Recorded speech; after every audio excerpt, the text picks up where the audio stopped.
Como já disse, sou grato a Deus por estarmos aqui. Agradeço ao pastor Lima que nos confiou em trazer essa palavra. E hoje mais ainda, nos propomos a ficar o dia inteiro sentado ali, pesquisando, orando e buscando da graça de Deus no que falar. O assunto já tinha em mente o que seria. Seria sobre casamento. Casamento não é uma coisa tão boa, né? Uns já casados, outros querendo casar, animados. E eu louvo a Deus porque o Senhor tem acrescentado vidas ao seu reino. Casamento, uma pesquisa feita pelo IBGE, dura em média 15 anos. No dia 24 de janeiro de 1890, foi promulgado pelo Marechal Deodoro da Fonseca, chefe dos Estados Unidos do Brasil, criando um decreto de número 181, instituído o casamento civil no Brasil, no país. Uma pesquisa da revista Exame, 2010 a 2014, separações de casais aumentou 466,8%. E o ano passado, mais de 341 mil pessoas se divorciaram. Então está aí. Se a gente observar bem, não existe um trabalho para que o casamento possa durar mais. Por isso o título, Juntos para Sempre. É possível. Eu gostaria de caminhar para sempre. Quero caminhar para sempre no meu casamento. Já tenho 37 anos de casado.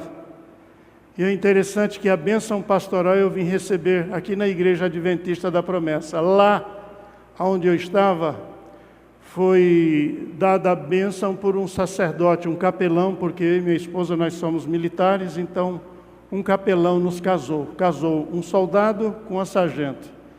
Mas a vida foi boa até aqui, viu, irmãos?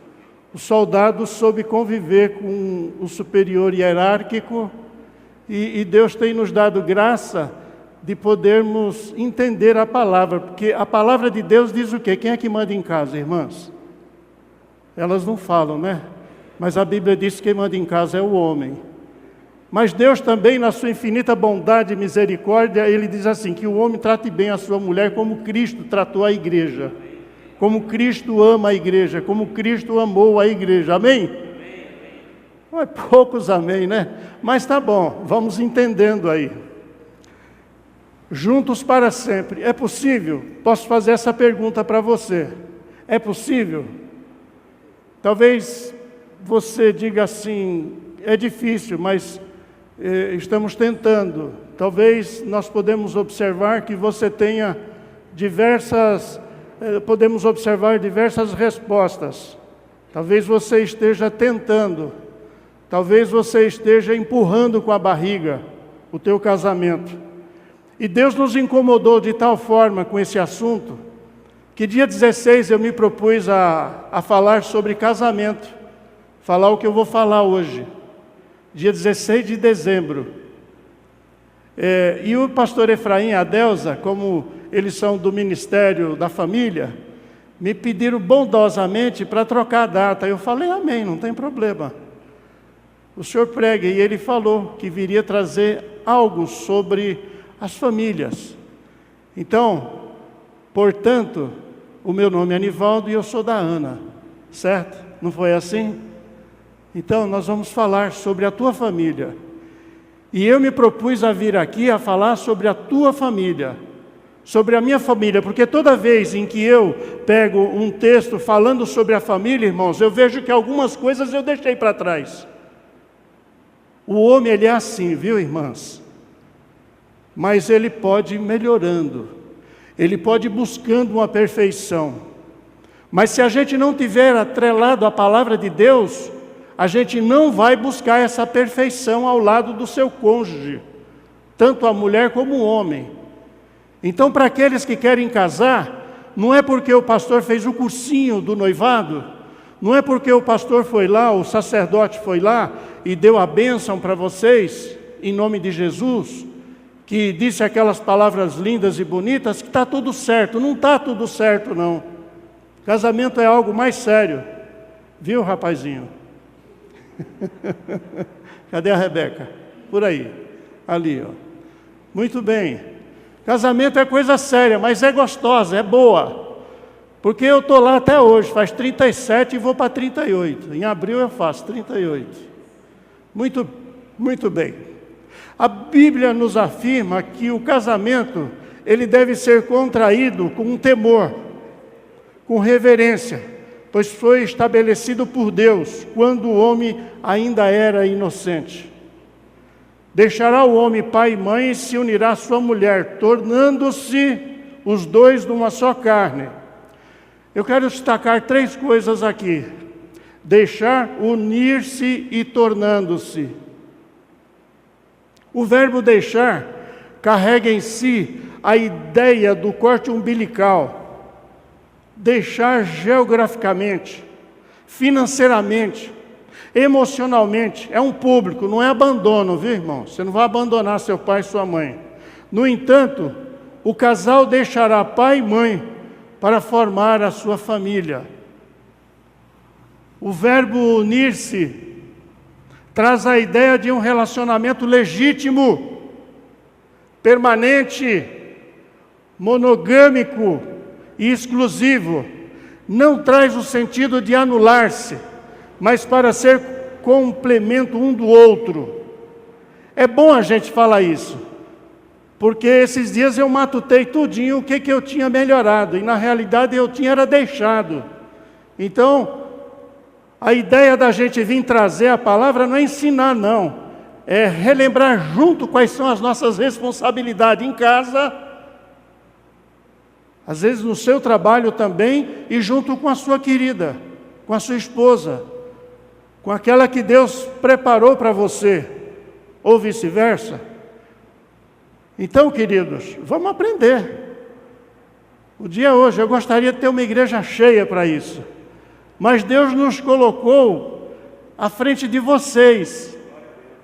Não foi dia 16, foi hoje, dia 23. E o Efraim está aí com a Delza. E é o meu pastor também. Tenho muito respeito a ele já trabalha há muitos anos.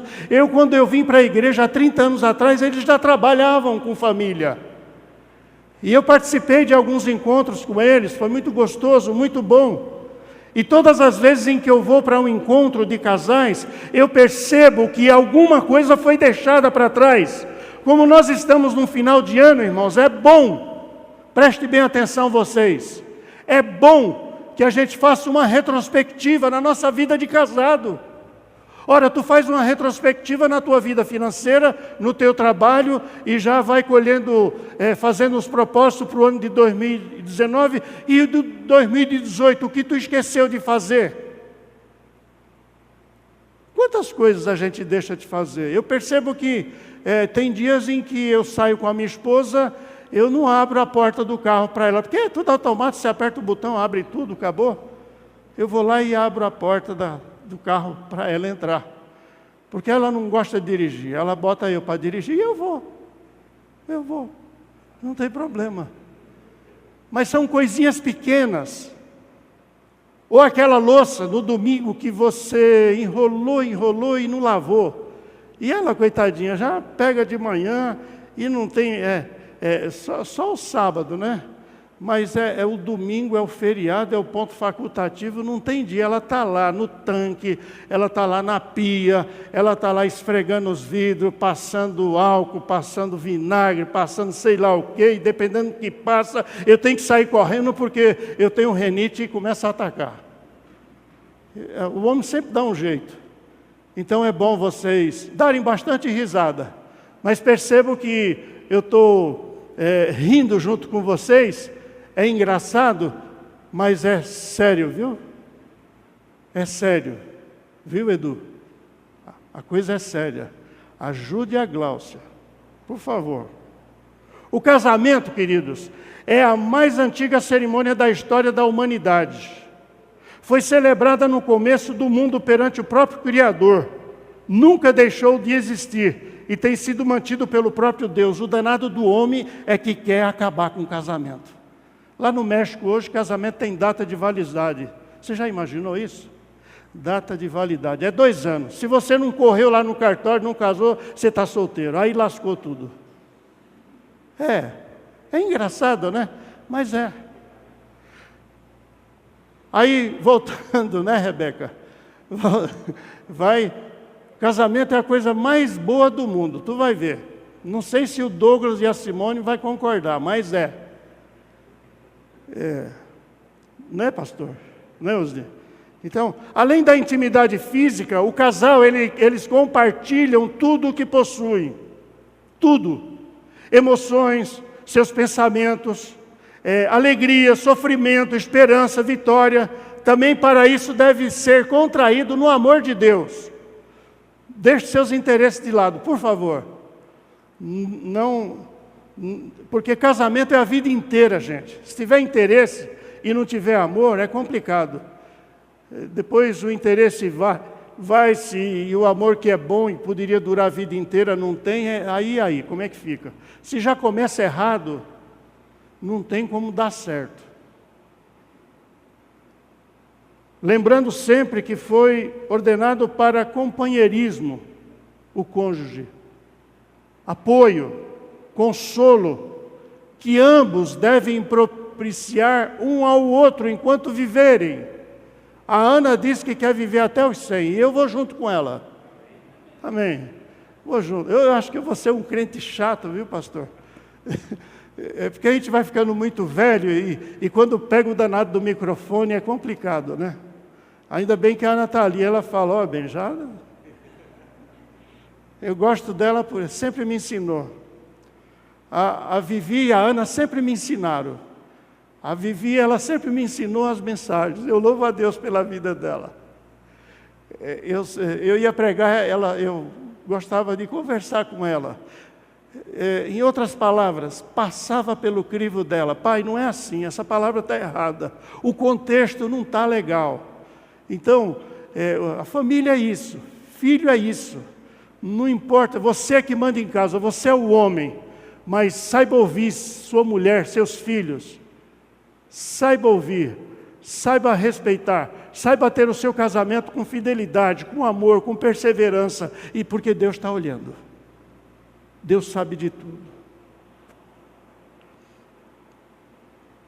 O casamento ele foi ordenado para dar continuidade à sagrada instituição da família e para que os filhos que são herança do Senhor sejam criados em retidão e respeito. O casamento contribui também para o bem-estar da sociedade e para transmitir, mediante a boa ordem familiar, a pureza, a santidade, a verdade de geração em geração. Lembram daquela parte lá que a palavra de Deus era transmitida de geração em geração? Isso era no seio da família, irmãos. Se nós não tivermos a família junta, unida, como é que vamos passar a palavra do Senhor para eles? Que eles pegam um danado de um celular e às vezes até numa reunião o celular está lá, Eles não têm tempo para te ouvir, então você tem que armar um esquema, uma estratégia. Deus pode te dar isso. Deus deu grandes estratégias para Davi ser um grande guerreiro. E sem essas estratégias que Deus deu a Davi, ele não seria nada. E Deus continuaria sendo Deus. Amém? Um amém fraquinho, né? Amém? Olha, melhorou. Em Hebreus, olha o que fala, bonito. Diz, digno de honra entre todos seja o matrimônio. Aleluia! Aleluia! Glória a Deus. O sábio escritor Agur diz o seguinte, lá em Provérbios 30, se você quiser conferir na tua Bíblia, 30, 18 e 19. O caminho da águia no céu. O caminho é Provérbios 30, 18 e 19. O caminho da cobra na penha. O caminho do navio no meio do mar. o caminho do homem com uma donzela. A despeito da relevância das 3 primeiras coisas maravilhosas citadas no texto, pela proposta aqui específica deste fim de domingo, desejo de pronto chamar a atenção apenas para a 4ª coisa maravilhosa: o caminho do homem com uma donzela. Essa questão maravilhosa intrigou por demais esse sábio escritor. O caminho de um homem com uma mulher gerou profunda reflexão em Agur. Ele, na verdade, foi encurralado, constrangido desse tipo de caminho a ser trilhado. O pensador se viu quase que incapacitado em conceber a ideia de se palmilhar por esse caminho. Em outras palavras, o caminho de um homem com uma mulher, de fato, impactou tremendamente esse escritor. Interessante que, folheando alguns comentários bíblicos, percebe-se que a maioria dos estudiosos que, de uma forma ou de outra, se atreveram a refletir sobre esse caminho do homem com uma donzela, mais uma prova que a inquietude do escritor fora legítima.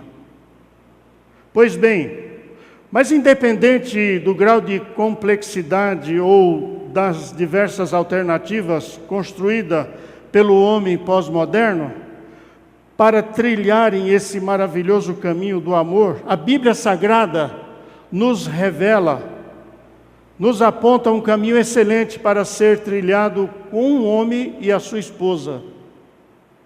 A palavra de Deus diz que é santa e eficaz. Indica aí aos meus queridos irmãos presentes o caminho de um casamento abençoado. O caminho de um casamento abençoado. O profeta Oséias, lá no capítulo 2, 19 e 20, ele diz assim: eu me casarei com você para sempre. Eu me casarei com você com justiça e retidão, com amor e compaixão. Eu me casarei com você com fidelidade e você reconhecerá o Senhor. Olhe a beleza desse texto. Essa proposta sai diretamente do coração de Deus para a sua amada e desejada noiva. O contexto aqui é exatamente esse: a união mística de Israel com Jeová e da noiva, que é a igreja, com o noivo, que é Jesus Cristo. Não há relacionamento mais íntimo e profundo entre os seres humanos do que entre uma mulher em suas bodas. Intimidade maior do que do casal só entre as 3 pessoas da Trindade Divina. Essa intimidade é maior. Esta metáfora, esta proposta bíblica reflete a própria visão de Deus a respeito que Ele concebe sobre o casamento. Por isso, queridos, a importância de encarnarmos esse princípio para o teu casamento. Se não foi de tal forma, se não foi de tal intensidade, pense. Pense. É um desafio, mas você já casou. Então encare esse desafio como um propósito de Deus. E Ele vai te ajudar em algumas dificuldades. Ora, eu não conheço ninguém que diz assim: eu nunca tive uma dificuldade no casamento. Todos nós temos. Todos nós temos pensamentos diferentes. Nós pensamos diferente do nosso cônjuge. Ora, quando a Ana vê uma árvore, quando ela vê ou pequena ou grande, uma árvore, ela quer ver a flor e eu quero ver a fruta. Lá no sítio é assim. Ela procura a flor e eu quero ver a fruta. E ela vem, me mostra, bem, olha que coisa linda, bonita. E eu vou lá, eu falo que é bonito, que é importante, tudo, e é, lógico. Né? Porque se uma árvore não der a flor, dificilmente ela vai dar o fruto. Muito bem. Então ela pensa diferente. Mas, no entanto, nós estamos esses anos juntos, né? Às vezes ela me dá uma bronquinha, quando não, eu dou uma bronca nela, mas tudo ali dentro de um respeito, dentro de um carinho. Daqui a pouco a gente está dando risada, e eu fazendo o que ela me pede. Você vai lá lavar a louça, eu falo, olha bem, vou falar com toda sinceridade, eu não queria, mas eu vou. É engraçado? Hein, Átila? Você faz isso também? Eu vou perguntar para ela. Muito bem. Mas é assim, gente. O que custa? Ora, mas eu já trabalhei, já fui até Campinas trabalhar, e já voltei de carro, ou de ônibus, ou sei lá o quê, pegou trânsito e tudo. Vai lá lavar a louça, cara. Vai lá. Quem sabe você pode dormir assim, mais aconchegante. Quem sabe você, sei lá, grandes coisas fez o Senhor. E uma mulher, quando é feliz com seu marido, ela faz grandes coisas para o homem, para o seu cônjuge. Me casarei com você para sempre. Ambos aqui, nesse contexto, dizem assim, serão uma só carne. O casamento para sempre, aqui está contido o princípio da perpetuidade conjugal. É tão difícil esses livros, né, pastor? A gente... No casamento, irmãos, os cônjuges se descobrem, se completam, e surge a vontade de estar junto. Estabelece uma relação de cumplicidade, isso se configura para uma vida em todos os seus aspectos. Entendam bem, em todos. Em todos. Eu me casarei com você com justiça e retidão. Justiça. A raiz dessa palavra, no original, traz a conotação de conformidade a um padrão ético ou moral, como parâmetro para todas as nossas atitudes. Os relacionamentos devem ter qualidade, e essa qualidade é possível quando pautamos nossas ações na justa proposta da palavra de Deus. Aleluia! É por isso que vocês estão casados já há algum tempo, há bastante tempo, ou há pouco tempo, né? O termo ainda tem a ver com paz. Todos que agem pautados na justiça da palavra passam a ter condições de viver em paz.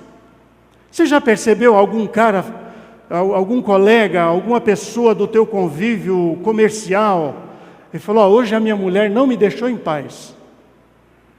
Aí eu tenho uma grande oportunidade. Eu, quando ouço isso, ou vice-versa, né? Quando eu ouço isso, eu começo a orar, pensando aonde é que eu vou entrar com Deus nessa história. Ora, se Deus é o Senhor da paz, só que tem um detalhe, hein? Ele é o Senhor da guerra também. Na Bíblia está lá relatos em que Deus interveio em algumas batalhas, em algumas guerras, para dar suporte ao povo dele, singrar o deserto, ou ir adiante, ou vencer os seus inimigos.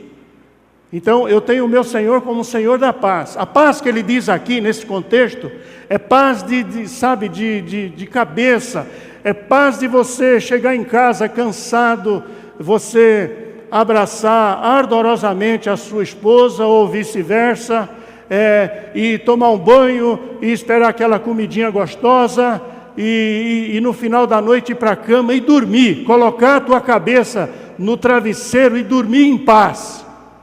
Tem pessoas, irmãos, que têm recursos, que são ricos, que nadam em dinheiro, que são poderosos, mas não têm paz.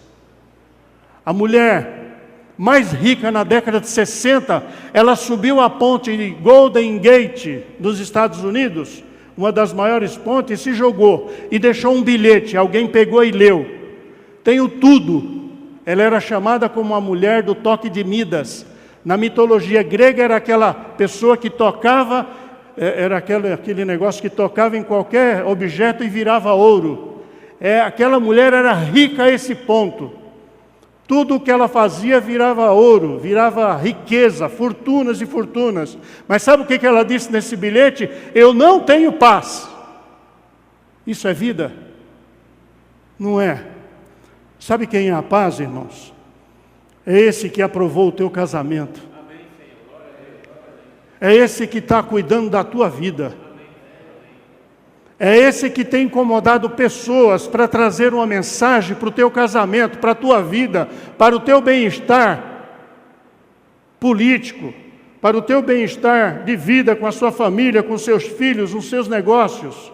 É esse que está incomodando pessoas para trazer aqui. Incomodou o pastor Efraim Adelza, para fazer parte de um grupo de pessoas que vão trabalhar, já estão trabalhando, como o pastor Lima falou, a respeito da família. Passou o ano inteiro trabalhando e veio aqui mostrar para a igreja o que ele se prontificou a fazer, é o seu ministério. Incomodou pessoas para ajudá-lo, incomodou a gente para estar de vez em quando falando sobre família. É ele que está preocupado com o teu lar, com a tua casa, com o teu futuro casamento. Retidão, queridos. Esse termo tem a ver com o governo, diante das mais diversas questões que nos sobrevêm nesta vida. A proposta bíblica é que, diante de situações que, se porventura sobrevier sobre o seu lar e a sua casa, a gente tenha autoridade para decidir com equilíbrio e retidão. O termo ainda traz a ideia de imparcialidade nos relacionamentos. Vai haver muitas questões, mas Deus vai dar autoridade a vocês, viu, queridos? Eu não vim aqui assombrar aqueles que estão querendo casar. Eu vim dizer que o negócio é bom. Deus está no controle, né? Poucos dias atrás, a Gláucia casou com o Edu. Está aí, ó, já estão uma família, uma garota linda toda a vida, está ali, ó. E o menino também. E o vô está lá, ó, vô babão. Só eu que não sou vô, mas ó, na dúvida eu já adotei um monte de criança. E tem deles que me chamam de vô. Isso é bênção demais, irmãos. E de vez em quando eu venho aqui apresentar um ou outro e eu trato por meu neto e eles de vô também. Teve um que no domingo à noite, eu cansado e tudo tal. Sabe o que ele falou? Vô, você vai me levar em casa você vai me levar na sua casa para comer pizza? Gente, era 9 horas da noite, domingo, aí eu falei para a Ana, falou, bem, como é que a gente resiste a um negócio desse? É o amor de Deus, irmãos. Porque vocês não conheceram o Nivaldo antes de ser transformado. Esse cara aqui era um soldado. O Jonas talvez conheceu um pouco. Foi muito em casa. Esses meus irmãos são uma bênção. Uns cabecinhas brancas que subiu aquela viela e eu botava a mão na cabeça. Eu falei, meu Deus do céu. Lá vem aqueles crentes e eu achei engraçado. Sabe por quê, irmãos? Porque de tanto eles irem lá em casa, orar por mim, me abraçar, e era uma choradeira e tudo, e eu, um soldado velho, olha, sem parâmetro para nada, apenas respeitava a igreja, mas eu achava um incômodo danado, subir e tirar. Eu teve dia de eu levar o meu vídeo lá para o quarto e falou, bem, atende esses teus irmãos aí que eu, por aqui, ó. Mas isso é a igreja, irmãos, isso é a família. Deus, Ele promove essas coisas gostosas na tua vida para o teu bem. E olha, eu estou bem. Quantas vezes eu não fui livrado do laço do passarinheiro, já fui injustiçado, já fui assaltado 2 vezes, não foi uma não, 2 vezes, já me levaram como refém. Poucos dias atrás, eu deixei a Ana na Vila Guilherme, ela foi no banco, eu fui lá para o meu serviço, me pegaram no meio eu falei, cara, não tem mercadoria aqui não. Falei, a gente quer você e o carro. Eu falei, pronto, agora lascou. Então Deus, Ele interveio na minha vida, talvez em favor da Ana, talvez em favor dos meus filhos, talvez por amor a mim mesmo, porque se Ele teve um filho que morreu na cruz por mim, se Ele teve um filho que verteu o sangue dele lá na cruz, lá no Calvário, irmãos, esse Deus, Ele é tremendo e maravilhoso. Ele quer o bem-estar da tua família, Ele quer o bem-estar do seu cônjuge, que hoje não veio, não está aí, ou sei lá, está doente, mas Ele promove o bem-estar da sua família. Ele tem poder para curar as enfermidades, seja elas quais forem.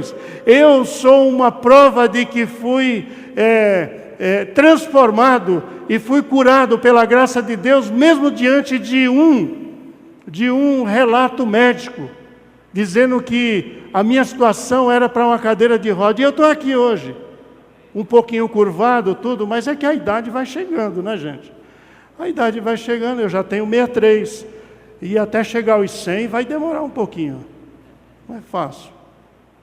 Então, queridos, Deus nos dá essa graça de podermos, viu? Fica tranquilo, eu já estou na conclusão aqui, quase na conclusão, tá? Tem paciência, viu, Rebeca? Você vai cantar já já.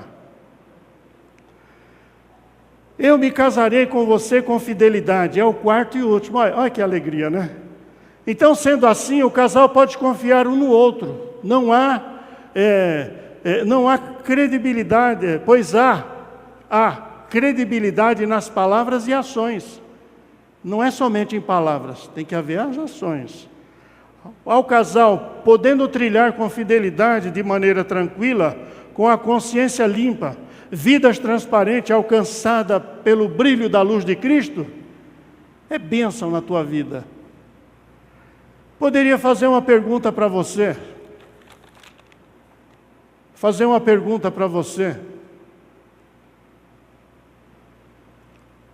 Novamente, eu vou repetir a pergunta. É possível viver uma vida inteira com o cônjuge? É possível estar junto para sempre? Eu creio que os jovens casais, eles pensam nisso. Eles são motivados a isso. Mas eu estou falando com você que já casou. Eu vou dizer uma coisa de um pensamento que eu vi hoje e me deixou muito preocupado. Com relação aos casamentos, alguns casamentos que são feitos. Poucos dias atrás, veio uma jovem conversar sobre essa questão. E eu falei, você sabe o que é um casamento? Ela falou, eu sei, eu conheço a vida do meu pai e da minha mãe. Falou, você já foi com eles no mercado? Saber quanto custa uma latinha de atum, 1 quilo de feijão? Você sabe quanto teu pai e tua mãe gasta na feira, aos domingos, às sextas, sei lá, o dia que for? Não sei. Você já enfrentou uma pilha, né, de roupa no tanque, sem a máquina de lavar? Não, ainda não. Ainda não, falou, porque pode acontecer, viu? Porque você pode ganhar no seu casamento uma máquina, mas também pode correr o perigo dessa máquina quebrar. Então eu fiz várias perguntas acerca do casamento. Eu falei, você sabe pegar uma camisa dessa que eu estou vestindo e passar ela bonitinho, deixar pronta lá para o teu pai? Ela falou, não, eu nunca me pediram isso. Eu falei, mas você precisa fazer.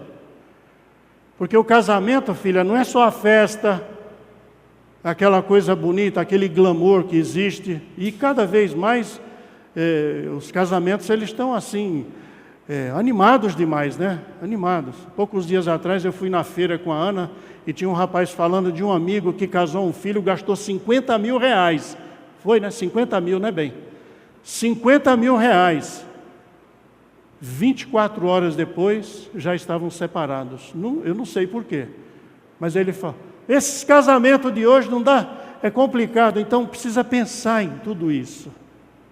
Você precisa conhecer realmente o que pensa o seu cônjuge, o que vai ser o seu cônjuge. Aí eu falo para aqueles que irão casar. Você precisa ver como que é o pai, como que é a mãe, que tipo de vida eles levam, a família. Tem famílias, irmãos, que são totalmente desacertadas. Existem famílias que a gente é pastor, a gente vai na casa de um, de outro, e a gente vê muitas coisas. E lógico, eu não quero aqui trazer algumas coisas que eu percebi, de forma alguma, a gente tem ética, não pode fazer isso. Mas o que eu digo é o seguinte, nós precisamos tomar cuidado. A você, moça, olha direitinho como que é o rapaz, que tipo de vida ele leva, se a vida dele é regrada, se ele é obediente aos pais. Você sabe que quem é obediente aos pais tem promessa. Tem promessa, irmãos. Deus tem promessa para aqueles que são obedientes aos pais. Os meus pais não são vivos, mas eu tenho 63 anos. Se o meu pai e a minha mãe estivessem vivos, eu seria obedientes a eles. Talvez eles estivessem lá com 80, 90 anos. Seria diferente, é uma geração diferente. Mas a gente pode viver em harmonia. Então, a mulher e o homem e o rapaz que quer casar, eles precisam olhar isso daí. Relacionamentos, irmãos, nunca morrem por causa natural para os casados. Eles são assassinados. Sabe por quê? Por mentiras, por enganos, por desrespeito, por egoísmo, por ciúmes, insegurança e mau caráter. Casamento vai no ralo por causa dessas coisas. Seria legal, muito bom, que as pessoas enxergassem os próprios defeitos, mas eles e elas costumam enxergar, notar os erros dos outros como se fossem perfeitos. Aí eu encerrei. Por que eu trouxe isso daqui, queridos? Porque Deus me incomoda. Talvez eu vou falar uma coisa aqui que eu acho que eu não precisaria falar, mas eu quero falar. Talvez impelido por alguma coisa, motivado por alguma coisa, por alguma preocupação, que não é minha. Eu já tenho tanta coisa na minha cabeça, cuidar da minha vida, cuidar dos meus filhos que estão longe da minha casa. E como é ruim, viu, teus filhos longe. E sabe lá Deus as lutas que eles estão travando. Mas eu me preocupo com a família que tem na igreja, com os casais que estão querendo se separar, por algumas questões. Às vezes você vai ver, irmãos, eles estão querendo se separar por causa de uma cueca mal lavada, por uma coisa tão simples, por uma coisa tão banal, por uma coisa tão besta, tão boba. Se vai um casamento, por favor, se esforce mais um pouco. Observe que você é uma pessoa tão errada quanto seu cônjuge.